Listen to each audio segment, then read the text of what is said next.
그런 것들이 다 시간이 조금씩 늦어지게 되는 부분은 서로의 각자의 어떤 영향력을 미치는 거기 때문에 그런 부분을 조금 더 주의하시고 먼저 뭐 몰아갖고 또 한번 늦고 그러면 또 이제 안 좋은 소리가 나갈 수밖에 없다는 거 알고 계시죠? 그러니까 이제 잘 지가 결석 출기하고 물론 컨디션 안 좋아가지고 병원 갔다 오거나 아니면은 뭐 몸이 안 좋아가지고 그런 경우는 어쩔 수 없긴 하지만 그냥 늦장 지각은 좀 지양해 주시고요, 막아주시고요. 그 다음에 클리닝 얘기를 좀 할게요. 그러니까 이제 지난 이번 주부터 화요일날 클리닝을 당연히 뭐 원래 화요일 클리닝 했지만 그러니까 좀 잔소리부터 시작을 해야 돼요. 왜냐면 이제 중간에 잔소리하는 것보다는 일단 수업에 또 집중을 해야 되니까. 정환아 왜 이렇게 단어는 처리를 안 해요?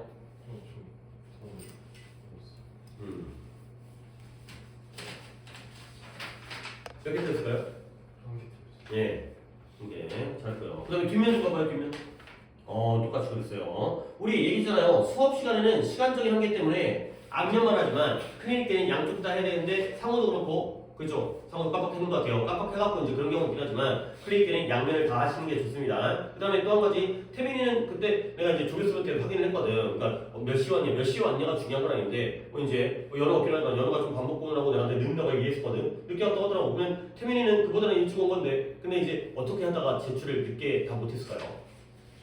그 범위를 그 전뼈에 외웠어가지고. 그러니까 네가 그때 결석했잖아. 네. 그러니까 결석한 다음에 그 범위를 외운 거지. 네. 근데 그렇다면 뭐 이제 OMR이라든가 아니면 구문이라든가 이런 걸 먼저 제출을 하고 네. 그다음에 단어 시험지는 그거 받았다가 이제 다시 네. 하고 했었어야 되는 거지. 네. 그렇지. 그러니까 이제 물론 뭐 결석을 한다거나 이런 착각을 할 수 있긴 하지만 이게 이제 처리가 잘 되려면 그 제출할 거는 잘 제출하고 가시면 되겠습니다. 약간 이제 당부사항 좀 말씀드렸습니다. 오케이. 자, 오늘은 13강부터 시작할 건데 내가 일단 연어 오답 먼저 적어놓은 거예요. 연어가 이제 늦게 오니까 연어 오답을 갖다 먼저 보고를 해가지고 다른 분들은 15강, 6강, 7강을 채점을 해야죠. 그러니까 수업은 13강부터인데 15, 17강 약간 미리 내주는 건 뭐 우리가 진도가 늦어지는 것도 있긴 하지만 한 번 더 오답을 다시 풀 기회를 드리기 위해서 하는 거예요. 그러니까 이제 EBS 문제를 갖다가 한 번 더 내가 여기를 왜 틀었을까 한 번 더 보면 더 필요하니까 일단 채점은 15강부터 진행하겠어요. 앞쪽은 채점이 돼 있으니까. 자, 일단 시작할게요. 15강의 답이 4번이고요. 무관한 문장. 자, 그 다음 넘어갈까요? 자, 1번에 3번이고요. 2번에 3번이고요. 그 다음에 3번에 4번이고요. 그 다음에 4번에 4번. 3, 3, 4, 4네요. 문제가 좀 답이 안에 숨겨져 있다는 데 나도 눈을 확인한다. 그 다음 넘어갈게요. 16강. 16강, 17강은 문항수가 많죠? 그러니까 이제 게이트웨이다가 엑서사이즈가 6개이기 때문에 16강에 4번이고요. 게이트웨이가 4번. 그 다음에 넘어가서 1번에 4, 2번에 4. 그 다음에 3번에 5. 그 다음에 4번에 2. 그 다음에 5번에 5. 6번에 2. 따라오고 있죠. 그 다음에 17강. 게이트웨이는 5번이고요.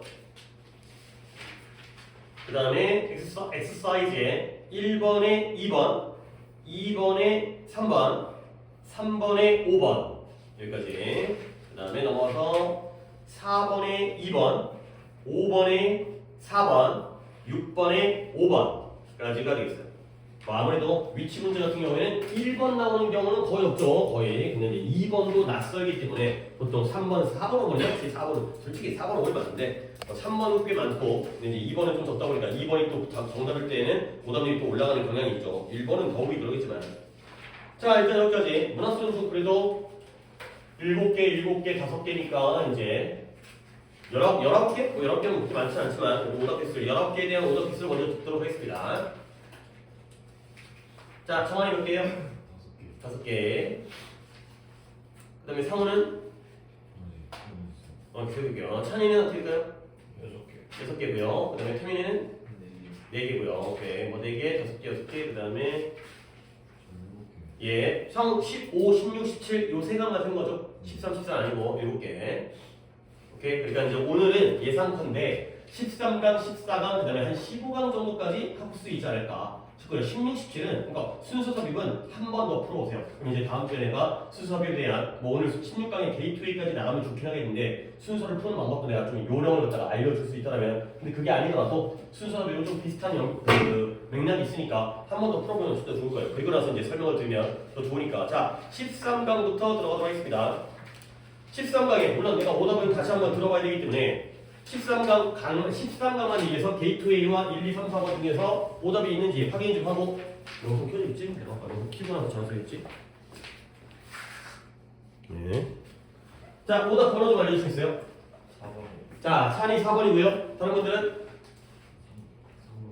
3번, 4번이고요. 다른 분들은 없고요. 오케이. 그러면 게이트웨이 먼저 시작한 다음에 그 다음에 3번, 4번을 하도록 하겠어요. 자, 일단은 빈칸은 내가 누누이 강조하지만 이 자리에 뭐가 들어갈지를 갖다가 먼저 주관식으로 하셔야 돼요. 그러니까 내가 빈칸에 대한 얘기를 먼저 할 건데 우리가 이제 또 3월 24일 날 모의고사를 보잖아요. 내가 계속 이제 그걸 강조하는 이유가 뭐 그만 얘기하게 되겠죠. 이제 오랫동안 모의고사를 안 봤기 때문에 그 사이에 우리의 실력이 어떻게 변화했는지, 뭐 유지가 됐는지 또는 하락을 했는지 이런 것들을 또 평가하는 하나의 잣대가 되고요. 그다음에 또 그 다음 번은 또 6월 모의니까 5월에 또 교육청 모의가 있긴 하지만 또 그때까지 6월까지 또 테스트를 갖다가 점수에 대한 확인을 안 하면 안 되기 때문에 3월 모의는 좀 신경을 쓰셔야 돼요. 그랬을 때 너네가 이제 안정적인 점수를 갖다가 유지하기 위해서 예를 들어서 빈칸 4개 중에서 하나 틀린다고 생각해봐요. 그러면 1등급이에요. 빈칸 하나 틀렸는데 다른 걸 다 틀릴 수가 없잖아요. 그러면 우리가 1등급은 그런 정도로 생각하고 안정적으로 2등급을 맞으려면 빈칸 4개 중에서 2개를 맞으셔야 돼요. 근데 그 2개를 맞는 방법이 아니 2개라는 게 2개만 맞겠다는 게 아니라 4개는 다 맞지 못하더라도 최소 2개 또는 3개까지 하는 방법이 주관식이에요. 이 주관식의 문제를 갖다가 집어넣은 다음에 우리 많이 했으니까 그 다음에 보기와 비교했을 때 그게 연결이 안 되는 경우가 있다고 했죠. 보기의 선지가 너무 비유적이나 속담이라거나 우리 어떤 이디엄, 관용 표현 중에 우리가 모르는 표현이 나오면 그런 것들이 연결이 안 되기 때문에 근데 그런 게 결국 나와봤자 한 문제라는 거예요. 나머지 3문제 또는 우리의 실력에 따라서 어휘력에 따라서는 2문제까지는 다 이걸로 해결이 가능하니까 계속 빈칸에다가 뭘 집어넣는지 갖다가 생각을 하시면서 글을 풀어야 됩니다. 근데 또 이제 주의할 게 뭐냐면 여기에 그러니까 빈칸이 초반에 나오면 또 모르겠는데 빈칸이 마지막에 있을 때 글을 대충 읽은 다음에 요 자리에 뭘 들어갈까를 갖다가 거꾸로 뒤집고 가면 글을 2번 읽어야 돼요. 그렇지 않겠어요? 빈칸이 처음에 나오면 아 여기 뭐가 들어갈까 여기에 맞춰서 생각하고 글을 읽을 거 아니야. 근데 글을 한참 읽다 아무 생각 없이 빈칸이 마지막 쪽에 있는데 그 다음에 다시 한번 뭐가 들어가지? 이러면 안 돼요. 당연히 빈칸에는 핵심적인 주제를 포함하거나 핵심적인 키워드가 들어가겠죠. 중요한 게 아니라 안 중요한 게 들어가지 않을 거 아니야. 예를 들어 상대적으로 not A but B가 나왔을 때 A 자리가 빈칸이 뚫릴 것 같아? B 자리가 빈칸이 뚫릴 것 같아? B 자리가 빈칸이 뚫리죠. A가 아니라 B라는 거 갖다가 이 글이 얘기하는데 아닌 걸 갖다가 빈칸을 뚫는 건 약간 좀 변태스럽죠. 그러니까 결국 뭐 빈칸이 아래쪽에 있다 하더라도 아래쪽에 앞에 나온 내용 중에 핵심적인 주제 부분 그 다음에 키워드를 갖다가 잡으면서 계속 생각해야 돼요. 이거는 빈칸 추론의 유형에 대한 풀이가 아니라 모든 글에 대해서 다 똑같이.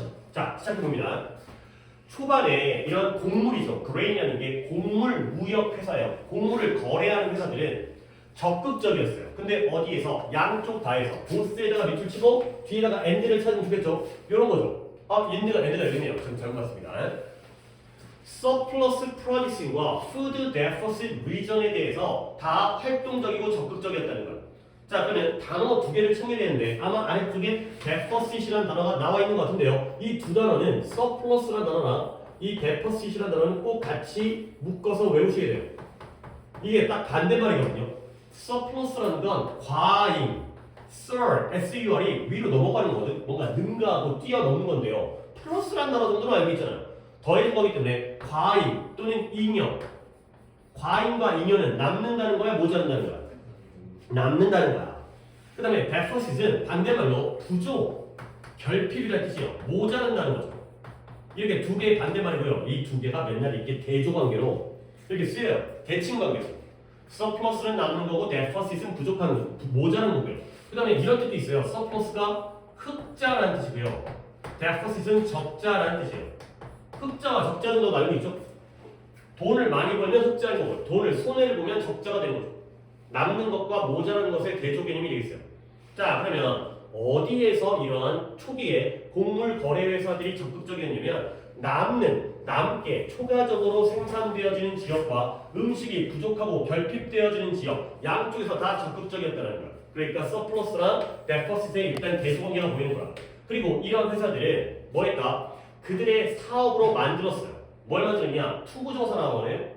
이러한 공급과 수요 그 양쪽에서 공급과 수요의 상태를 아는 것을 그들의 하나의 사업으로 만들었다는 거죠. 앞에 있는 이시 뭘까요? 해석을 안 했죠? 이것을 갖다가 그들의 사업을 만들었는데 뭐가 사업이 된 거죠? 아는 것. 앞에 있는 이것은 가목적어가 되겠어요. to know부터 보스까지가 진목적어가 되는 거죠. 결국 여러분들 이때 보스는 뭘 가리킬까요? 양쪽 지역이에요. 어떤 지역이죠? 남는 지역과 모자라는 지역에서 어디에서는 공급과 수요가 어떤 상태인지를 아는 게 그들의 사업인 거야. 무역을 하려면 어디가 남고 어디가 모자란지를 알아야 될 거 아니에요. 당연히 어디 물건을 어디다가 팔아야 되겠어요. 남는 데를 갖다가 모자란 데다 갖다 팔아야겠죠. 그래야 팔릴 거 아니에요. 모자란 걸 더 비싸게 산 다음에 남는 데다가 싸게 팔면 망하는 거죠. 남는 데서 싼 물건을 사다가 모자란 곳에서 비싸게 파는 거죠. 지금 또 국제 유가 이런 문제 생기잖아요. 지금 또 전쟁 나가지고 이런 것들이 바로 그들의 사업이 되는 거예요. 이걸 알아야 되는 거야. 자, 그러면 because 이러한 정보죠. 이러한 정보가 핵심적이에요. 어디에? 그들의 빈칸에 대해서. 그들의 빈칸에 핵심적이기 때문에 이러한 회사들은 상대적인 secrecy, 비밀이죠. 비밀성, secret 정도는 아닌가요? 상대적인 비밀성 속에서 일을 했다는 거예요. 근데 그 비밀성이라는 게 뭐냐면 종종 구축되어지는데요. 빌턴 어디서 구축되어지냐? 가족 간의 유대라든가 신뢰라든가 아니면 로열티 충성 이곳에서 구축되어지는 그런 비밀성에서 일을 갖다 했다는 거예요. 자, 이제 빈칸이 들어가니까 이 자리에 뭐가 들어갈지 생각합니다. 얘들아, 이 정보가 어떤 정보예요? 뭐에 대한 정보일까요? 이 양쪽 지역에서의 수요와 공급에 대한 정보죠. 여기에 no가 나왔죠. 이 아는 게, 이 상태를 갖다가 아는 게 그들의 임무였잖아요. 그러니까 결국 이 정보라는 건 이 어디가 공급과 수요가 잘 이루어지는지 이 정보예요. 그러면 이게 핵심적인 요소가 되죠. 당연히 어디에 핵심적인 요소가 됐어요? 사업의 핵심적인 요소가 되는 거예요. 그죠? 여기가 비즈니스가 들어가는 거. 너무 단순한 빈칸이에요.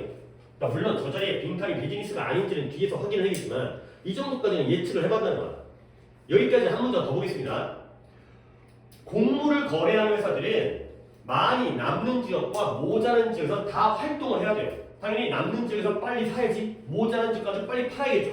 다 적극적이게 되는 거예요. 결국 그들의 사업은 뭐다? 이 공급과 수요에 이제 서플라이가 공급이고요. 디맨드가 수요니까 양쪽 지역에서 수요와 공급에 대한 상태를 아는 것이 그들의 임무가 되는 거예요. 그런 정보는 당연히 그들이 사업활동, 무역 회사니까요. 사업활동의 핵심적이기 때문에 근데 그들은 핵심이기 때문에 그들은 어떻게 사업활동을 했다? 비밀성을 가지고 다른 회사, 경쟁회사에게 알려주면 돼? 안 돼? 안 되는 거예요. 가족끼리만 며느리도 몰라 그런 거 있잖아요 옛날에 가족 간에 끄는 신뢰라든가 충성 우리끼리만 알게 되는 거죠. 자, 게다가 나왔습니다. 그래, 그러면 변화가 없죠. 게다가 이런 회사들은 benefit from 이익을 주는 거예요, 받는 거예요? benefit from 이익을 받는 거죠. benefit은 이익을 주는 겁니다. benefit from은 이익을 받는 겁니다. 화살표가 입장으로 되는 거죠. 어디로부터 이익을 받았냐면 이러한 상품의 commodity, 상품의 교환이라든가 아니면 이런 상품의 future market이라는 게 미래의 시장으로 해석이 되지만 이게 선물 시장이라는 거예요.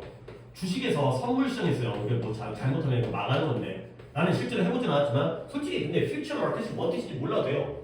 그런 것들의 증가로부터 상품이 교환되는 게 증가되어지고요. 시장이 증가되어지면 무역회사는 돈을 벌겠어요? 못 벌겠어요? 벌게 되는 거죠. 그렇죠? 시장이 좀 더 커지고 그 다음에 교환이 많아지게 되니까 거기서 이익을 얻었어요. 근데 어떤 시장이다? 1800년대 중반에 등장하고 출현했죠.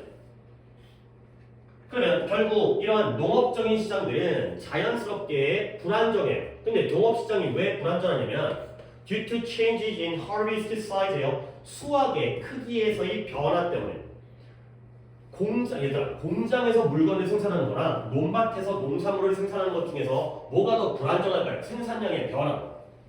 농장이 그렇죠. 그렇죠? 공장은 돌리게 되면은 뭐 전기로 들어가는 거니까 뭐 전기가 끊기거나 전쟁이 나거나 이런 불가항력적인 요소가 있긴 하지만 농산물의 생산이 더 불안정해요. 농업 시장이. 근데 그 생산물의 크기가 뭐로부터 또 result from이 나왔어. result from은 지금 benefit from을 얘기했으니까 초래하다예요, 초래되다예요. 화살표가 오른쪽으로 가야 돼요, 왼쪽으로 가야 돼요? 왼쪽으로 가야 돼요. 이 생산량의 크기가, 생산량의 크기가, 수확량의 크기가 초래되어지는 거예요. 뭐에 의해서 나오네요. 농사니까 날씨 패턴, 다양한 날씨 패턴, 가변적인, 변할 수 있는 variable, 다양하거나 변할 수 있는 날씨 패턴. 날씨가 달라지니까 갑자기 폭풍이 불거나 가뭄이 들거나 아니면 이제 뭐 이상기온이라든가 또는 다른 요소들에 의해서 그 날씨에서 초래되어진 수확량의 크기에서의 변화 때문에 불안정한 게 바로 농업시장인 거예요. 자, 그럼 어떻게 하느냐? lock이라는 게 가두고 잠그는 거잖아요. 그렇죠? lock, 자물쇠. 그래서 얘가 고정시키는 거예요. 딱 잠궈놓는 거죠. 그 가격을 잠궈두는 거예요. 근데 뭐함으로써 buying and selling grain for future delivery, 미래의 배달을 위해서 곡물을 사거나 파는 거죠. 물건을 사고 팔면서 가격을 갖다가 잘 유지하고 고정시키는 것이 help 도움을 주는데요. 근데 뭐하는 데 도움을 줘요? 이 무역회사들, 곡물 무역회사들이 그러한 위험, 어떤 위험? 불안정이라는 위험을 갖다가 미니마이즈가 뭐예요? 최소화하도록 도와주는 거죠. 아, 물건을 사고 팔아가지고 가격을 유지하게 되면 그래도 불안정한 위험이 뭔가 최소화되는 위험을 줄일 수 있구나. 그래야 되는 거죠. 결국 이것이 make sense가 일리가 있다. made sense, 일리가 있다. 이치에 맞다. 그래야 되는 거죠. 결국 이러한 곡물을 무역하고 거래하는 회사들이 뭐 하는 게 이치에 맞냐면 to manage their risks예요. 그들의 위험을 관리하는 거죠. 근데 뭘 가지고 어떤 상태에서 여기 조금 말이 어렵습니다. within a single firm 하나의 회사 안에서 위험을 갖다가 관리하는 거야. 근데 이 회사는 어떤 회사냐? that was operating 작용하고 있어요. operate 작용하다, 운영하다. 회사가 운영되어지는 거야. 근데 어디서 하나 이상의 나라에서 운영되어지는 하나의 회사, 그러니까 여러 나라에서 운영되어지는 하나의 회사에서 위험을 관리하는 게 더 일리가 있다는 거야. 근데 rather than 뭐라기보다는 operating 어디서 독립적인 그런 국가적인 회사로서 작용하는 거죠. 근데 어디서 무역한다? 서로와 무역하는 이런 것들보다는 더 좋다가 되죠. 그러니까 결국 아래쪽 내용이 좀 어렵긴 했지만 아래쪽 내용은 내가 설명을 안 하고 아니 지금은 일단 안 하고 아래까지 끝까지 가본 다음에 얘기하겠어요. 그래서 결국 그들의 접근 뭐에 대한 접근이냐? 여러 다수의 시장에서의 정보에 접근하는 거죠. 이 정보는 수요와 공급에 대한 상태에 대한 정보예요. 어디가 많고 어디가 수요가 많고 어디가 공급이 많고 그런 거에 대한 그러한 정보가 다시 한번 enable 그들로 하여금 가능하게 했어요. 뭘 가능하게 한다? 그들이 쉽게 다루도록 이 위험을 다루도록. 근데 무엇과 관련되어 있는 농업적 상품의 거래와 관련되어진 위험을 잘 다루도록 도와준다. 가 되는 거죠. 결국 여기까지 글을 읽었을 때 결국 농업을 모든 무역회사가 마찬가지지만 상품을 거래하는 어느 지역은 남고 어느 지역은 부족해. 이거에 대한 정보를 갖다가 알고 있는 건 좋은 거야 나쁜 거야? 좋아요. 얼마나 좋으면 비밀로서 이걸 간직하겠어요. 어디 갔어요? secrecy. 그러면 당연히 이러한 활동들, 이러한 정보를 안다는 건 어디에 핵심이겠어요? 그들의 사업이 되는 거죠. 오케이? 그래서 아까 얘기했던 대로 비즈니스가 들어가는 거예요. 또 여기에 근거는 뒤쪽에서 있어요. benefit from 이익을 얻을 수 있다. 가 되는 거죠. 그리고 또 minimize 그러한 위험성, 불안정을 갖다가 최소화할 수 있다. 가 되는 거죠. 그 다음에 또 여기서 나왔지만 그들이 이런 위험을 잘 다룰 수 있도록 커버할 수 있도록 설계된다. 위험을 줄이고 이익을 얻을 수 있는 이런 상황이 됐어요. 이게 작년 수능에 작년 그렇게 어렵다고 했던 수능에 31번 문제로 나왔던 거예요. 처음에 읽었을 때 당연히 회사가 사업을 하니까 그게 바로 이러한 정보가 사업에 도움이 되겠죠.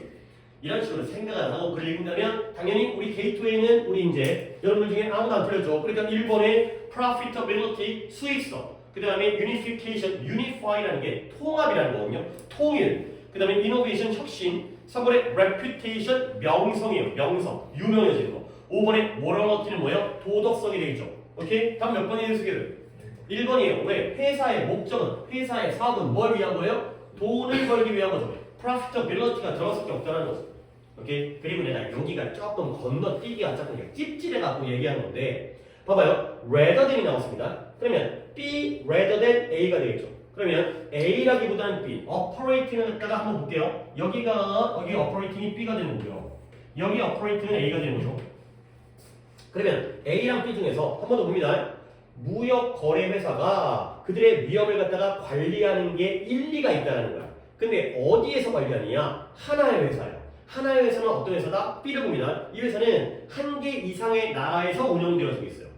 오케이? 이게 바로 B 회사가 되고요. A 회사는 뭐냐면 독립적인 국가의 회사들인데 서로와 무역하는 게 되겠어요. 자, 봐봐요. 국가가 두 나라가 A라는 나라가 있고 B라는 나라가 있어요. 그러면 하나의 뭐라고 할까? 가라는 회사가 있고요. 그 다음에 여기에는 나라는 회사와 다라는 회사가 있어요. 그러면 위쪽에 이 B 부분 있잖아요. 하나의 회사가 여러 나라에서 운영되어지는 거예요. 이 하나의 회사가 여기서도 회사 활동을 하고 여기서도 활동을 하는 거죠. 오케이? 그러면 A의 경우는 뭐냐면 독립적인 국가의 회사들이 서로 거래를 하죠. 나라는 회사랑 다른 회사. A에는 나가 있고요. B에는 다가 있어요. 둘이서 거래를 하는 거죠. 오케이? 위의 경우와 아래 경우 중에 뭐가 더 일리가 있고 이체만다는 거야. 위의 거가 이체만다는 거지. 그러니까 얘네들의 경우에는 서로 다른 나라예요. 여기가 남어, 여기가 모자라. 그러면 얘가 얘한테 팔아야겠죠? 근데 둘이서 싸워. 야 너무 비싸, 안 사. 뭐 이렇게. 근데 여기의 경우에는 혼자서 양쪽 나라를 다 담당하니까 여기가 남으면 자기 회사의 지점이라고 했잖아. 이쪽으로 넘겨주면 되잖아. 회사 내부 거래니까 훨씬 더 원활하게 이루어질 수 있다는 거죠. 결국 여러 지역을 통합하는 하나의 회사가 여기서 샀다가 여기서 팔았다가 또는 여기서 샀다가 여기서 팔았다가 이게 더 일리가 있다는 거죠. 그러면 다목적 기업이 더 효과적이다. 이런 얘기를 하는 건데 솔직히 이런 내용을 제가 추가적인 설명을 해드리긴 하지만 이거 모르고 넘어가도 그의 경우에는 아까 비즈니스라든가 베너핏이라든가 리스크를 갖다가 미니마이즈하든가 적당히 하면 되겠죠. 아 이 정도였구나. 그러니까 니네가 솔직히 실제 수능에서는 이 정도의 머리가 안 들어가고 막 마음이 조바심이 생기고 아 빈칸 어렵다고 하는데 이번에도 어렵겠지 쫄려가지고 이럴 수 있겠지만 차분하게 보다 보면 이런 문제들이 아마 여러분들이 숙제로 하는 거랑 실전에서 우리 고3들이 수능을 갖다가 볼 때와는 다른 개념이 되겠지만 그러면 게이트웨이 끝냈고요. 1번, 2번은 오답이 없었고 3번, 4번을 가도록 하겠습니다. 자, 3번에 오답이 2명이었었는데 4번이 2명이었나? 3번 다시 한번 손 들어볼까요? 3번이 1명이고 4번이 2명인 거네요. 자, 3번 가보겠습니다. 1, 2번을 안 한 게 좀 아깝긴 하지만 일단 또 우리가 또 14강도 해야 되니까 똑같은 빈칸을 거기서 또 많이 할 수 있으니까 자, 일단 가보겠습니다. Becoming aware of an internal sensation 내적인 감정, 센스나 센세이션은 똑같은 거예요. 감각이라든가 감정이라든가 감흥이라든가 감흥, 내적인 감정, 내적인 감흥을 갖다가 우리가 becoming aware of예요. 뭐 하는 거예요? aware가 뭐예요? 알다, 인식하다 이거죠. be aware of 이걸 아는 것이 어디에 도움을 주냐면 우리가 우리 자신의 감정을 갖다가 잘 다루는 데 도움을 줘요. 내적인 감정을 잘 인식하는 것이 우리가 우리 자신의 감정을 갖다가 다루도록 도움을 주는 거예요. 근데 아마도 더 놀라운 것은 more surprising이 나왔죠? 그래, 더 놀랍다는 건 앞내용과 뒷내용 중에 뭐가 더 중요한 거야? 뒷내용이 중요한 거 아니야? 더 놀라운 걸 지금 말해주는 거 아니야? 이런 신체의 인트로셉티브라는 건 뭔가 내적 감각 수용 어쩌고저쩌고 내부 감각 수용인데 몰라도 되는 단어예요. 내부 감각적인 오히려 이 faculty라는 단어를 알아주세요. faculty는 내가 조금 초반이니까 중간에 좀 끔찍합니다. faculty라는 단어는 이거 알아주세요. 이 1번 뜻은 뭐냐면 학부라는 게 뭐 인문학부가 있고요. 공학부가 있고요. 그러니까 공학대학 대학교에는 여러 개의 학부로 이루어져 있죠. 그러니까 이제 문과가 있고 이과가 있고 이과의 경우도 인문대가 있고 그 다음에 뭐 사회대가 있고 그 다음에 사범대가 있고 이과의 경우에도 자연대가 있고 공대가 있고 뭐 의대가 있고 뭐 치대가 있고 이게 나뉘어져 있는 학부죠. 대학에서의 나뉘어져 있는 거 갖다가 우리가 학부라고 해요. 이 패컬티가 학부고요. 또는 교수들의 무리들 갖다가 각 학부에서 자연대 교수님들, 공대 교수님들 이런 것도 교수단이라는 것도 뜻이에요. 근데 이게 원래 1번 뜻이거든. 근데 요즘에는 물론 대학에 대한 얘기가 나오면 패컬티가 학부와 교수단이지만 더 일반적인 뜻은 얘가 그 능력 또는 기능 이 뜻으로 더 많이 써요. 오히려 2번 뜻의 능력과 기능을 갖다가 더 잘 알아두셔야 되겠어요. 학부와 교수단이라는 뜻도 있지만 대학에서의 어떤 명칭이죠. 근데 더 일반적인 높이에서는 능력과 기능으로 외워두셔야 돼요. 그래서 다시 한번 이런 내부 감각 수용적인 능력이죠. 그러한 능력이 또한 뭐 할 수 있다? 우리를 데려와요. 어디를 데려요? 좀 더 가까운 접촉. 근데 누구와의? 다른 사람의 감정에 대한 더 가까운 접촉으로 우리를 들어준다. 자, 그러면 우리가 지금 두 문장을 읽었는데 나는 이렇게 두 문장을 읽었을 때 뭘 보냐면 첫 번째, 우리가 내적인 감정을 읽으면 뭘 다루는 데 도움을 줘요? 누구의 감정이에요? 본인의 감정이에요. 이 오온이에요. 그렇죠? 당연히 내가 내 기분을 갖다가 내가 잘 알면 내가 내 감정이 잘 다뤄질 거 아니에요. 아, 화가 났어. 좀 참자. 기분이 좋아? 오케이, 좋다. 근데 이러한 내부 감각 수용적인 게 뭔지 모르겠지만 이러한 신체의 능력이 우리를 또 어디에 접촉하게 된다? 이번엔 누구의 감정이에요? 다른 사람들의 감정이 되는 거. Other people. 욕인 거야. 내가 내 감정을 이해하는 건 좀 당연하잖아. 근데 다른 사람의 감정까지 이해할 수 있다는 게 그게 놀라운 일이라는 거죠. 결국 이거는 on이 중요한 거예요? other가 중요한 거예요? other가 중요하다는 거야. 이걸 얘기한 거죠. 내가 내 마음을 아는 건 물론 그것도 쉽진 않지만 그건 너무나 좀 당연한 거고 남의 감정까지를 우리가 더 접촉할 수 있다. 그 얘기를 한다는 거야. 그러니까 이렇게 글을 읽더라도 여기 on과 저기 other가 눈에 보여야 되는 거야. 빈칸은 그렇게 읽기 시작해 돼. 그건 뭐 때문이냐면 우리의 뇌가 여기가 조금 어렵습니다. 나중에 이제 EBS 같은 경우에는 평소에 보던 글이 아니라 이렇게 새로 나와서 물론 나 거의 다 뒤까지 다 푸긴 했지만 그러니까 좀 글을 갖다 계속 자세히 보거든. 여기 좀 내용이 어렵더라고요. 우리의 뇌가 그 자체로는 뭐하기 때문이다. Because 뭐하기 때문이다. Has no direct access요. 직접적인 접근이 없어요. 근데 뭐에 대한 직접적인 접근이냐면 다른 사람의 마음에 대한 컨텐츠, 내용 네 마음속에 뭐가 있는지 뭐가 들어있는지의 내용물에 대해서 직접적인 접근할 수가 없대요.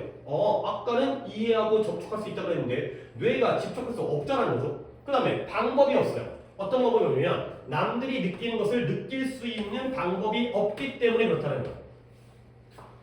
아까는 남을 갖다가 접촉할 수 있다고 했는데 여기는 느낄 수 있는 방법이 없대네요. 뭔가 무슨 말이지? 이럴 때 약간 혼란이 생기죠. 하지만 넘어가야 돼. 여기에 머물렀으면 뭐 할 거야? 시험 보는데. 그러면 interpreting 다른 사람들의 말해진 단어라든가 facial expression이 뭐예요? 얼굴 표정이죠. 얼굴 표현이 얼굴 표정이잖아요. 이런 것들을 interpreting 뭐 하는 거죠? 해석하는 것을 뭐 할 수 있다? may yield 또 나오네요. 우리 알고 있죠? 양보하다와 산출하다. 그러면 그 뜻 중에 뭘까요? 오직 차갑게 냉정하게 추상적인 감각을 갖다가 yield할 수 있을 뿐이다. 근데 뭐에 대한? 이 감정에 대한 그 안에서 휘저어진 스토리가 휘젓다 이 뜻이거든요. 다시 한번 다른 사람이 하는 말 스포큰 워드라든가 다른 사람의 얼굴 표정을 해석하는 것은 오직 차갑게 추상적인 감정에 대한 감각만을 yield할 뿐이다. 이때 yield는 산출하다 할까요? 양보다 할까요? 산출하다요. 이러한 감각만을 만들 수 있을 뿐이라는 거예요. 자, 그 다음에 신체는 어떤 역할을 하냐면 아주 결정적이고 중요한 컨듀이션이라는 게 아래 나와있죠. 안 해도 되는 단어예요. 전달자예요. 전달자. 이번에 뭐 EBS 많이 나오지가 않는 단어이기 때문에 평소에 안 나오고요. 전달자 아래 나와있으면 안 적겠습니다. 신체가 결정적인 전달자로서의 역할을 해요. 그러면 그 결정적인 전달자는 뭐하냐면 supplying the brain with a visceral이라는 단어도 나와있지만 얘는 굉장히 많이 나와요. 얘는 본능적인 이 단어는 좀 알아두셔야 돼요. 뭐 확장할 단어는 아니지만 뇌에게 본능적인 정보를 갖다가 supply가 뭐예요? 공급하다, 제공하다. 여러분들이 supply가 나오면 이거 떠오르죠? provide 알잖아요. provide가 더 쉬운 단어로 이것도 쉬운 단어지만 공급하다, 제공하다. provide A with B. 알아요? A에게 B를 제공하죠. 그러면 supplying 여기도 with가 있네요. 누구에게? 뇌에게 본능적인 정보를 제공하는 전달자예요. 근데 그것이 부족한. 이때 이것은 뭘 가르쳐요? 뭐가 부족한 본능적인 정보를 갖다가 우리의 신체가 전달해주나요? 그래요. 알겠죠? 좀 넘어갑니다. 다시 할 때 할 거예요. It does so. 그것은 이런 식으로 한다는 거예요. 그것은 이런 식으로 한다는 거예요. 자, 미리 내가 던져놓고 할게요. 이때 20 뭘지 지금은 얘기 안 하겠어요. 이때 또 20 뭘지 이때 does so가 뭘지 갖다가 이따가 한 번 더 읽으면서 얘기할 건데 일단은 답을 맞춰봅시다. 그것은 이런 식으로 그것을 한대요. 이것이 뭐고 그것이 뭔지를 갖다가 알아야 되니까. 자, 다음 넘어갑니다. 우리가 다른 사람과 인터랙팅 상호작용을 할 때 우리는 뭐한다? 아주 서틀리하게, 미세하게, 미묘하게 그 다음에 무의식적으로 미믹이 뭐예요? 미믹, 모방하다, 따라한다는 거야. 뭘 따라하느냐? 그들의 얼굴 표정과 몸짓, 제스처, 포스처, 자세 그 다음에 목소리의 높낮이를 모방해요. 남들과 상호작용, 대화하다 보면 제가 소리가 높아지면 나도 높아지고요. 제가 속삭이면 나도 속삭여요. 그 다음에 제가 다리를 떨면 나도 떨고요. 막 이런 거야. 제가 눈을 깜빡이면 나도 눈 깜빡여요. 미밍을 한다는 거예요. 그러면 via 통하여 뭘 통하여? 이러한 interoception, 아까 나왔던 내부 감각 수용이죠. 근데 우리 신체의 신호, 우리 자신의 신체 신호의 내부 감각적 수용을 통하여 우리는 인식한다. 뭘 인식한다? 남들이 무엇을 갖다가 느끼는지를 인식한다는 거야. 근데 왜 그러냐면 because 우리가 그것을 우리 자신 속에서 느끼기 때문에 결국에 중간에 뭔가 어려운 내용이 나오긴 했지만 구문이 어려운 게 아니라 내용이 어려운 건데 결국 우리는 느낄 수 있다는 거죠. 뭘 느껴요? 다른 사람의 감정을 느낄 수 있다는 거야. 다른 사람의 표정이라든가 몸동작을 미믹하면서 모방하면서. 자, 그래서 결국 우리는 다른 사람의 감정을 on board 탑승 태우는 거야. 태우는 거. 감정을 갖다가 태워요. 자, 얘를 타. 너의 감정 나한테 타. 그러면 결국 뭐가 된다? 우리의 신체는 브릿지가 된다는 거죠. 자, 브릿지는 당연히 다리인데요. 다리는 뭐 해주는 역할이죠? 여기와 여기를 연결해주는 역할이죠. 너의 감정과 나의 감정을 연결해주는 그 신체가 연결다리의 역할을 한다는 거예요. 자, 그래서 마지막 문장 in act 여기까지 왔잖아. 근데 이제 아까 얘기했지만 주관식으로 풀려고 그러는데 아무 생각 없다가 여기다가 딱 본 다음에 여기에 뭐가 들어갈지 이건 진짜 말도 안 되는 방법이야. 그렇게 하라고 가르치는 게 아니야. 처음부터 우리 자신의 감정을 이해하는 것뿐만 아니라 타인의 감정을 이해한다. 이게 키워드였다는 걸 생각하다 보면 다음 들어갑니다. 어떤 행동이냐? 비슷한 행동이에요. 무엇과 비슷한 거냐? 파트너의 상대방의 접시에 한 입 먹어보는 거예요. 그러니까 한 입 물어보는 거죠. 네 음식을 내가 야 떡볶이 맛있냐? 한 입 물어보는 거예요. 한 입만 줘. 또는 빌려요. 이어버드가 에어팟이에요. 에어팟. 그 갤럭시 버드 있잖아요. 무선 블루투스 이어폰.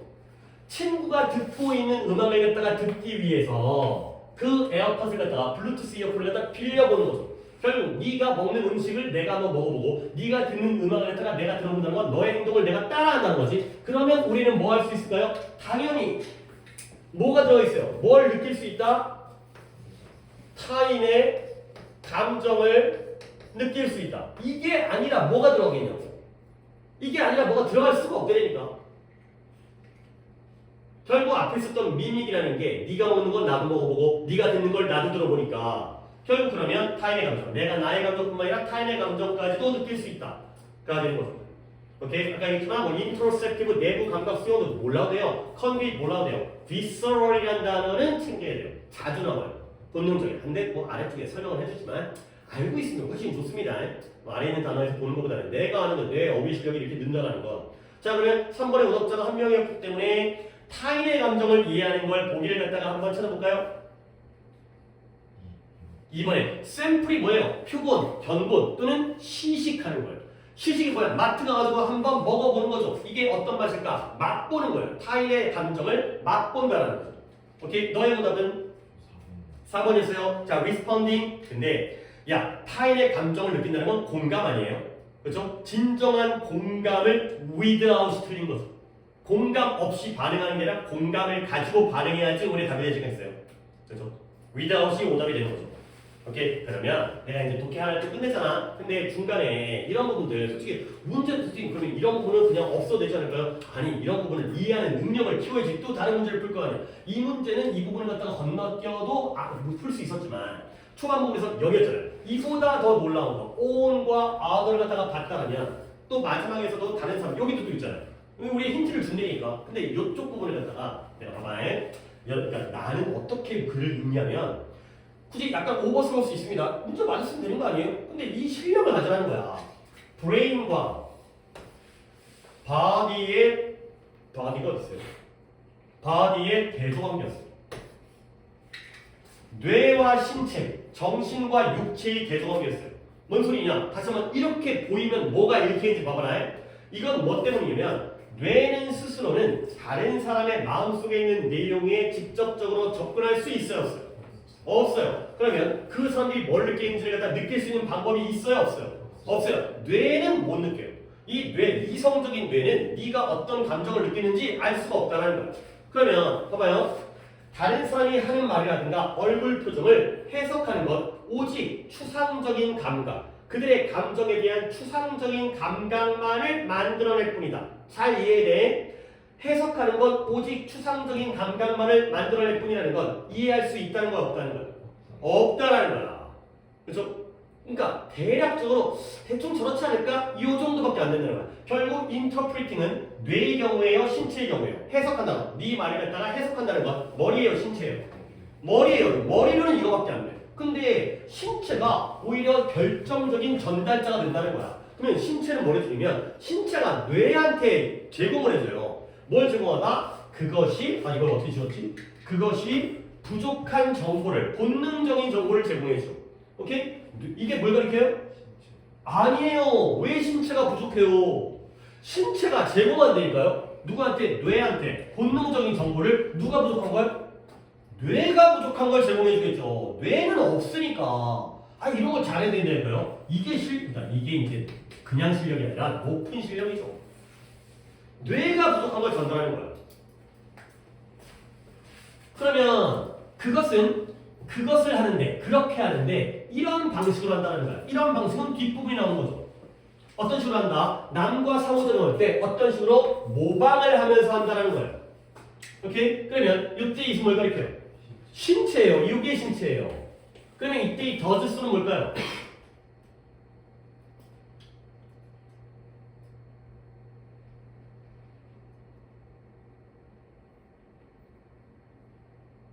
여러분이 이걸 이겨내시고 깨고 나가야지만이 그 윗단계로 올라가는 거야. 저는 맨날 70점이에요. 80점 올라가는 거야. 저는 맨날 80점이에요. 90점 올라갈 수 있다니까. 뭐라고요? 아니에요. 그거는 디스웨이죠. 이런 식으로 한다가 여기 나오는 거죠. 이런 식을 통해서 뇌가 뭘 한다? 신체가 뭘 한다? 뇌에게 정보를 전달해주고 제공하는 거. 서플라이예요.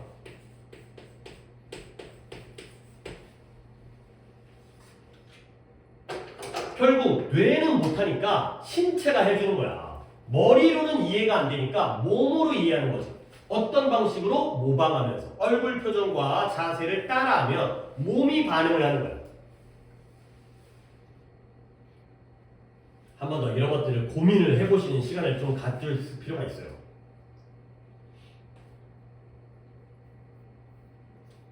그러니까 이제 혼자 하겠다는 게 예를 들어 이제 지금 그 혹시 같은 반 학교 광교 어차피 너무 혼자 반이니까 혹시 같은 반 배정됐어요? 우리 반 안에 중에서 같은 반에 된 사람 있어요?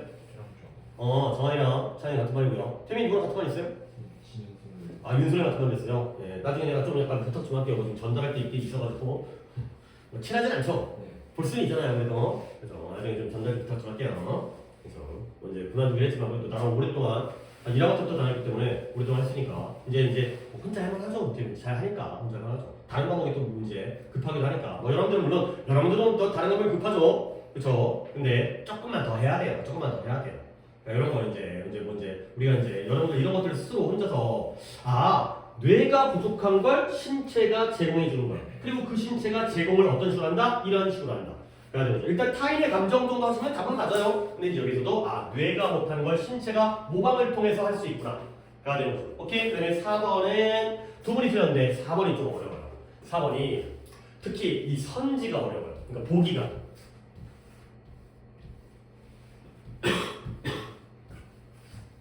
글도 만만치 않습니다. 오답자가 상호랑 찬이죠. 오케이. 다른 분들은 또 이제 맞긴 했지만 좀 어렵습니다. 지금 아직 영어는 오답이 안 나왔으니까 그 신경 많이 쓰고 있을까봐 좀 어렵습니다. 자, 그래도 처음에 읽는데 어려울지 안 어려울지 모르니까 일단 시작해 볼게요. 근데 처음에 끊기 그러니까 단어부터 얘기할게요.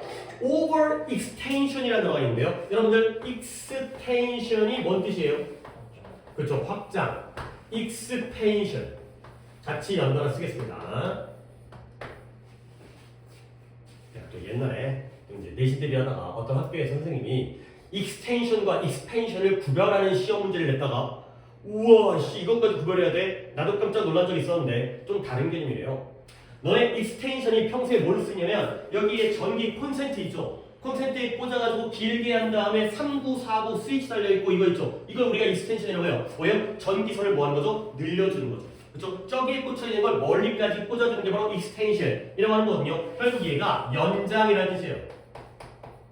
그러면 expansion은 뭐냐? 얘는 확장이라는 뜻이에요. 그러니까 개념이 뭐냐면 extension은 길어지는 거고요. expansion은 커지는 거예요. 그러니까 extension은 2차원적인 거고요. 익스펜션은 3차원적인 거예요. 근데 이걸 왜 보면은 솔직히 평소에 독해서 구별 안 해요. 그러니까 내가 그냥 이게 묶어버렸죠. 익스텐션, 익스펜션 다 커지는 겁니다. 늘어나든 커지든. 그러면 이거의 반대가 컨트랙션이 되겠습니다. 여러분들 또 컨트랙트라는 단어를 어떻게 알고 있나요? 컨트랙트. 계약하다, 수축하다, 병에 걸리다. 컨트랙트 계약이잖아요. 계약. 뭐 매매 계약, 고용 계약. 그 다음에 수축하다, 병에 걸리다. 그래서 여기서는 컨트랙션 하면 수축이 돼요. 그러니까 위에 거 두 개가 같은 개념이고 아래의 컨트랙션이 반대 개념이 되는 거죠. 이 정도만 짚도록 하겠습니다. 다음 시간에 이거 줄 거예요. 이거 드디어 방학 동안 만들었어요. 뭐 이거보다는 조금 더 이쁘게 나오긴 할 텐데 일단은 내부 자료로 좀 더 사용해 본 다음에 좀 괜찮으면 이제 외부에 반짝반짝하게 만들어 줄 건데 그러니까 이제 이런 것도 다 여기 있어요. 우리가 이제 수업 중에 하는 단어들이 그러니까 이제 이거 하려면 처음에 좀 적응하는데 막 페이지 찾아야 되고 펼쳐갖고 해야 되긴 하지만 훨씬 더 나을 거예요. 나중에 이제 니네가 쌓이는데 여기다 필요한 저기 모여있는 게 좋으니까 연장 확장 그 다음에 컨트랙션 수축. 자 이제 다시 들어볼게요.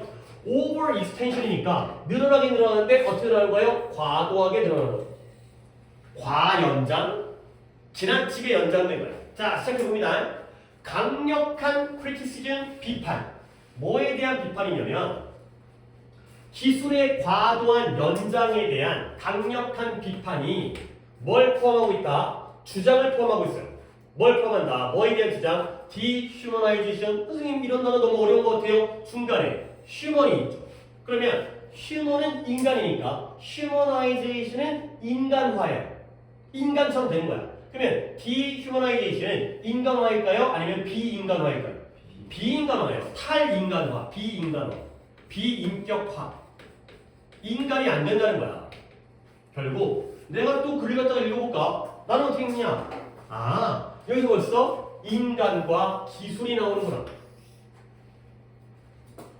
기술이 과도하게 확장되어지면 인간적이 되는 거야? 비인간적이 되는 거야? 비인간적이 되는 거야. 당연하잖아. 둘이 반대 개념이니까. 우리의 인간과 기계, 인간과 기술, 인간 뇌와 AI. 다시 한번 과도하게 기술이 연장되어지는 것에 대해서 강력한 비판은 어떤 주장을 포함하고 있냐면 비인간화라는 주장을 포함하고 있어요. 너무 기술적으로 가면 인간에서 멀어진다는 게 바로 비인간화죠. 그러니까 이런 대조관계를 보면서 읽으시라고요. 그러면 이러한 주장은 not new, 새로운 게 아니라는 건 옛날부터 있었다는 거죠. 오늘날의 게 아니구나. 캐나다의 철학자인데요. 이런 전자시대의 철학자였던 마셜 맥루한, 왜 나오는 사람이에요? 누군지 잘 모르겠어요. 맥루한이 뭐였냐면 주로 테크노 유토피안이었어요. 유토피아라는 건 지상 낙원, 이상 국가. 그러니까 뭔가 이상적이고 훌륭한 거잖아요. 근데 뜻이 아래쪽에 나와 있죠? 뭐예요? 기술 뭐래요? 기술 낙관주의자. 기술 낙관주의자는 기술을 좋아하는 사람이에요? 나빠하는 사람이에요? 싫어하는 사람이에요? 기술 낙관주의자. 오, 고민을 해야 돼요. 낙관적이라는 게 뭐예요? 비관적인 거에 반대 아니에요? 낙관적인 건 기술이 좋을 거 같다는 거야, 나쁠 거 같다는 거야. 좋을 게 낙관이잖아요. 긍정, 낙관, 비관, 부정. 아세요? 이 사람은 마셜 맥루한의 사람은 주로 일반적으로는 기술 낙관주의예요. 기술이 플러스 마이너스? 플러스예요. 그러나 그는 또한 비판적인 사상과 있다는 거야. 뭘 비판적으로 한 거냐면 who caution이라는 건 주의, 예방, 조심하는 거죠. 수십 년 전에 뭐에 대해서 조심하라고 했냐면 너무 지나치게 많은 인간의 연장이에요. 근데 어디로의 연장이다? 기술로의 연장에 대해서 조심하라고 했다. 또는 경고했다. 그러한 비판적인 그러한 사상과 있다는 거죠. 그러니까 별로 어려운 문장 아니지만 내가 이걸 다시 곱씹는 이유는 여러분들이 여기서 이걸 읽으라는 거야. 자, 버슬 기준고 맥루한이라는 사람은 기술을 좋아했다, 싫어했다? 아니, 정신 똑바로 차리고 대답하세요. 한번 다시 갑니다. 그러니까 이걸 스스로 고치려고 노력을 해야 돼. 이건 영어 공부만의 문제가 아니라니까. 솔직히 국어가 더 어렵잖아. 그렇잖아요. 영어가 더 쉽잖아. 국어 개빡세잖아. 근데 왜 국어를 왜 국어 우리나라 말인데 왜 빡센 거야? 국어 어렵지. 글이 더 길잖아. 합계이제 지문이. 오른쪽 말하는 줄 알았어. 오른쪽 말하는 줄 알았어요. 자, 다시 한번 가겠습니다. 기술이 과도하게 연장되는 것에 대해서 강력한 비판은 뭘 포함한다? 인간적이지 않게 된다는 주장을 포함하는 거예요. 비인간적인. 근데 이 주장은 옛날부터 있었대요. 그럼 옛날에 이 맥루언이라는 사람이 어떤 사람이냐면 일단은 일반적으로는 기술 낙관적이니까 기술이 좋아요, 나빠요? 좋아요. 근데 반대로 그러니까 이제는 좋아요, 나빠요? 나빠요. 얘는 비판적인 그러나 또한 얘는 비판적인 사상과 연결됐어요. 결국 얘가 주의하고 예방하고 경고를 한 거예요. 뭐에 대해서? against. 이거에 대해서 경고를 한 거예요. 그러면 내가 이제 여러분한테 진짜 질문은 여기였어요. 진짜 질문이 여기였는데 여기서 흔들리니까 내가 다시 한번 본 거고요. 뭐에 대해서 경고를 했냐면 too much human extension into technology. 지나치게 많은 인간의 확장. 어디로의? 기술로의 확장이에요. 자, 이 표현입니다. 지나치게 많은 인간의 기술로의 확장은 인간이에요, 기술이에요? 기술이에요. 그래서 이런 게 어렵다는 거죠. 아니 솔직히 이건 내가 어렵다고 얘기하는 거야. 선생님, 휴먼이 나오고 테크놀로지가 나오는데 휴먼을 읽는 게 아니라 테크놀로지를 읽어야 되는 거야. 이 인간이 지나치게 확장되어지는데 인간적으로 확장되어지는 게 아니라 기술적으로 확장되어지는 거죠. 기술적으로 간다는 거야. 그거에 대해서 경고를 했겠죠. 아니 이런 것들 갖다가 느끼는 방법은 당연히 여기잖아요. 그러나 기술이 플러스였지만 기술에 대해서 부정적이었잖아요. 경고를 했잖아요. 인간이 지나치게 기술화되어지는 것 같다가 경고를 했다는 거죠. 이런 부분이 어려운 거예요. 단어가 그냥 단어만 보는 게 아니라 글의 맥락을 이해되니까 기술에서 플러스였다가 마이너스니까 기술에 대해서 인간에 대해서 부정적인 게 아니라 기술에 대해서 부정적인 거죠. 이런 걸 읽어야 되는 거야. 여기가 어렵다니까. 이런 게 어려워요. 인정할게요. 이런 거 어려워요. 자, 맥루언이 유명하게 잘 알려준 바로 주장을 했는데요. 모든 매체의 연장인데요. 근데 인간의 모든 매체적인 연장은 amputation 아래쪽에 나와있죠. amputate가 단절, 절단의 뜻이니까요. 그거의 명상인데 이것도 뭐라고 돼요? 절단, 끊긴다는 거예요. 이 맥루언이 뭐라고 주장했다? 유명하게 모든 매체의 연장, 인간의 모든 매체적인 연장은 단절이다, 절단이다. 그러가 되는 거죠. 그래, 예를 들어서 일단 우리가 자동차를 갖게 되면 자동차는 인간이에요, 기계예요? 기계예요. 그러면 우리는 더 이상 가게까지 걸어가지가 않아요. 오케이? 기계가 올라가니까 인간은 어떻게 했어요? 올라갔어요, 내려갔어요? 내려갔어요. 걷지를 않네. 맨날 차 타고 다니니까. 오케이? 그 다음에 일단 우리가 컴퓨터의 하드 드라이브, C 드라이브를 갖게 되면 메모리가 있는 C 드라이브를 갖게 되면 우리는 더 이상 여러 가지 것들을 기억하지 않아요. 컴퓨터 드라이브는 기계죠. 그러면 기계가 올라가니까 인간은 어떻게 돼요? 내려가요. 기억력이 나빠지는 거야. 다 거기에 저장되어 있으니까. 하나 더 할까요? Now that 우리가 이제 뭘 가지고 있어요? 퍼스널 GPS, 개인용 GPS라는 게 글로벌 포지셔닝 시스템 내비게이션이에요. 인공위성이 쏴줘가지고 우리의 위치를 알려주죠. 그것을 갖고 있기 때문에 우리의 휴대폰에 어느 누구도 그것 없이는 GPS 없이는 길을 찾아요, 못 찾아요? 못 찾아요. 기계가 올라가니까 인간이 내려가죠. 알겠어요? 이런 상황이잖아요. 그러면 한 번 더 물어봅니다. Every medium extension of humans. 인간의 매체적인 확장은 인간이에요, 매체예요? 매체예요. 그건 단절이 된다는 거죠. 인간이 확정되는 게 아니라 기계적인 매체가 우리를 연결시켜주는, 너네가 인스타그램이라든가 카카오톡이라든가 아니면 유튜브라든가 이런 걸 사용하니까 손편지 써? 안 써? 안 써. 써본 적도 없잖아. 크리스마스 카드 같은 거 안 보냈잖아. 다 온라인으로 기계에 우리가 의존을 하기 때문에 매체적인 확장은 인간이 아니에요. 매체가 확장되어지니까 인간들끼리가 단절이 생기는 거죠. 그러니까 차가 생기니까 걷지를 않고요. 그 다음에 컴퓨터 드라이브가 있으니까 기억을 안 하고요. GPS가 있으니까 길을 못 찾아간다는 거야. 오케이? 그러면 여기까지 읽었어요. 너네 뻔히 하잖아요. 기술과 인간 중에서 뭐가 플러스고 뭐가 마이너스예요? 기술이 마이너스고 인간이 플러스라는 거야. 기술 때문에 인간이 지금 뭔가 비인간화, 그리고 인간의 능력이 오히려 떨어져.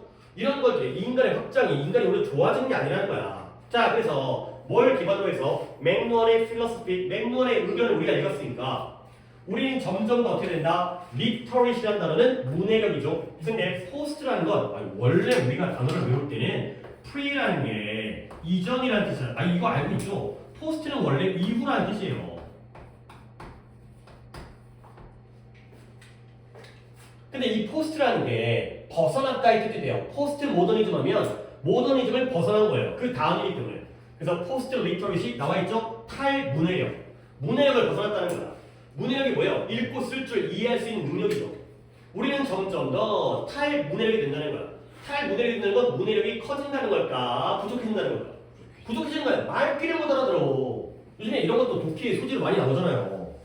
그죠? 뭐 중식 제공하니까 저는 한식 달라고 그러고, 우천시 체육관에서 진행한다고 하니까 우천시가 어디 있냐고 그러고, 이게 바로 탈문해력이에요. 이해력이 떨어지는 거죠. 뭐 때문에? 기계 때문에. 근데 왜 그러냐면 우리가 당연히 레거드까지 나왔네요. 프린트 되어진, 글로 쓰여진, 책과 같은 글로 쓰여진 그러한 매체라기보다는 그림으로, 영상으로 가득 차있는 화면에 의지하기 때문에, 인간에 의지하는 거야, 기계에 의지하는 거야. 기계에 의지하기 때문에 문해력까지가 벗어나게 된다는 거죠. 계속 같은 얘기를 하고 있다는 거야. 물론 어려운 부분도 있었지만. 결국 이제 마지막 문장. 그러므로 자, 봐봐. 이제 어렵다고 했습니다. 이거 4번 어렵습니다. 어려운 건 인정. 그러므로 가능하다. 뭐가 가능하냐면 대절이 가능하겠죠. extension, 다시 한번 확장, 연장. 무엇에? 인간의 faculty 또 나오네. 능력이에요, 능력. 인간의 교수단이 아니라, 학부가 아니라 인간의 능력의 확장. 근데 뭘 통한 확장이냐? 기술과 생물 강화를 통한 인간의 능력의 확장은 will bring about 초래할 것입니다. 초래할 거예요. 결국 여러분들이 첫 번째 빈칸에서 어떤 걸 연구해 둔다. 내가 만약에 이 문장을 제대로 읽지 않고 그냥 글을 갖다가 여기다 주관식을 집어넣는다면, 봐봐요. 인간과 기술이라고 할게요. 기계가 아니라 기술이죠. 테크놀로지. 어디가 플러스예요? 인간이 플러스고요. 기술이 마이너스예요. 그러면 당연히 우리는 어느 쪽으로 가야겠어요? 인간 쪽으로 가야 돼요? 기술 쪽으로 가야 돼요? 인간 쪽으로 가야죠. 실제로는 기술 쪽으로 가니까 마이너스가 생기기 때문에 우리는 이게 더 좋다라는 글이잖아. 그렇지? 이게 이 글의 주제예요. 지나치게 기계화되다 보니까, 기술에 의존하다 보니까 인간이 비인간화되어져, 인간의 능력이 떨어진다는 게 바로 이 글이죠. 오케이? 근데 조금 더 읽어보면 봅니다. 인간의 능력의 확장이에요. 근데 뭘 통한? 기술적, 생물적 강화를 통한 인간의 능력의 확장이에요. 결국 이 부분이 있죠. 이 부분. 여기가 어려운 거야. 이해를 갖다가 인간으로 읽어야 돼요? 기술로 읽어야 돼요? 기술로 읽어야 돼요. 인간의 능력이 확장되는데 어떤 능력? 그러니까 차를 타면 걷는 것보다 이동 속도는 어때요? 빨라져요? 느려져요? 빨라져요. 컴퓨터를 쓰면 내가 알고 있는 정보의 양은 어떻게 돼요? 많아져요. 내비게이션을 사용하면 길을 더 잘 찾아가, 그 장소에 더 빨리 가요? 느리게 가요? 빨리 가요. 그 인간의 능력이 확장된 거야. 근데 뭘 통해서? 기술적 강화를 통해서. 이걸로 읽으셔야 되는 거야. 이런 게 어렵다라는 거야, 이런 게. 인간의 능력이 좋아진 건 인간 아니에요. 기술을 통해서 좋아진 거기 때문에, 기술의 도움을 받았기 때문에 인간 자체의 능력은 떨어진 거지. 그러면 일단 이렇게 했지만 결국 이 기술은 뭘 초래하겠냐? 플러스를 초래하겠냐? 마이너스를 초래하겠냐? 마이너스를 초래해야 돼요. 이게 좀 어렵죠. 그러니까 요걸 파악하는 건 나랑 같이 읽었기 때문에 좀 할만하지 않았을까? 이거는 그나마 그래도. 근데 여기에서 이걸 갖다가 또 기술로 읽어줘야 되기 때문에 이게 좀 어려운 거죠. 그러니까 어렵다는 게 이런 거야. 휴먼이라는 단어, 테크놀로지라는 단어가 어려운 게 아니라 그 단어를 누가 모르겠어요. 근데 저기서 저 표현을 갖다가 이렇게 읽어줄 수 있느냐. Too much human extension into technology. Every media extension of man이다. 분명히 인간이 존재하지만 미디어와 테크놀로지를 읽어야 되는 거예요. 인간의 능력이 확장됐다고 해서 인간이 좋아졌다는 게 아니라 기술의 보조를 받아갖고 인간의 자체 능력은 떨어진다는 거예요. 기술에 의존한다는 거죠. 쉽지 않아요. 쉽지 않죠. 인정한다고. 오케이? 자, 보기를 보겠습니다. 두 분이 틀렸고요. 보기도 어렵기 때문에 1번에 강조를 새롭게, 그러니까 뭐예요? 뭘 초래하냐? 새로워진 강조. bring about이 초래했잖아요. 근데 현대 사회에서의 전통적인 문해력에 대한 새로워진 강조를 초래했다. 오케이? 현대 사회가 되면 전통적인 문해력이 지금 강조되어지고 있어요? 아니면 무시되어지고 있어요? 무시되어지고 있어요. 틀렸어요. 그 다음에 발전을 가속화한다. 근데 인간의 인지에서의 지적 성장의 발전을 갖다가 가속시킨다. 그러니까 인간의 지적 능력은 발전하고 있어요? 퇴화하고 있어요? 퇴화하고 있어요. 프로그레션이 아니죠. 그 다음에 갑작스러운 변화. 어디서의 인간의 능력을 일상생활에 적용하는 데 있어의 갑작스러운 변화. 일단 보류해요. 왜냐면 변화라는 건 긍정적 변화일 수도 있고요. 부정적 변화일 수도 있죠. 그 다음에 4번 arrest라는 단어가 뭔 뜻이죠? 체포하다의 뜻이에요. 뭐냐? 발전을 체포해요. 근데 어디서의 인간의 능력의 자연스러운 발전의 진화의 발전을 체포해버린다. 체포한다는 건 발전하게 하는 거야, 막아버리는 거야. 막아버리는 거야. 자연스러운 진화가 막아지게 되는 거죠. 그 다음에 3번에 unprecedented라는 단어는 정말 중요한 단어입니다. 혹시 아시는 분? 그래요. 어이구, 참 훌륭해요. 전례 없는. 전례 없다라는 건 처음이라는 거야, 두 번째 이유라는 거야. 처음이라는 거야. 그 전에 예가 없었다는 거죠. 처음이라는 거야. 전례 없는. 최초. 전례 없는 경제. 누구와 누구 사이에? 인간과 인공지능 사이에 전례 없는 경제. 지금 인간과 인공지능이 경쟁하고 있어요? 아니죠. 우리는 기계에 따라서 우리가 의존하고 있는 거 아니에요?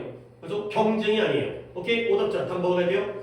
4번에 arrest가 또 어려웠죠. 체포하다가 나왔기 때문에 발전을 체포한다. 발전을 막는다는 거예요. 너 나가지 마. 인간이 자연스럽게 발전할 수 있는 것 같다가 진화할 수 있는 걸 막아버린다는 거죠. arrest가 또 어려웠어요. 그러니까 그 자체는 어려웠던 글입니다. 인정하죠. 그렇죠. 이제 하지만 물론 어렵지만 우리가 할 수 있는 건 이것의 대조관계는 충분히 볼 수 있지 않나. 그러니까 글을 읽을 때 봐야 되지 않을까. 가 되겠습니다. 잠깐 쉬었다가 있습니다. 14강 하고 그 다음에 한 타임씩 15강까지 하고 뭐 시간 조절 좀 하겠지만 16강은 잘 모르겠고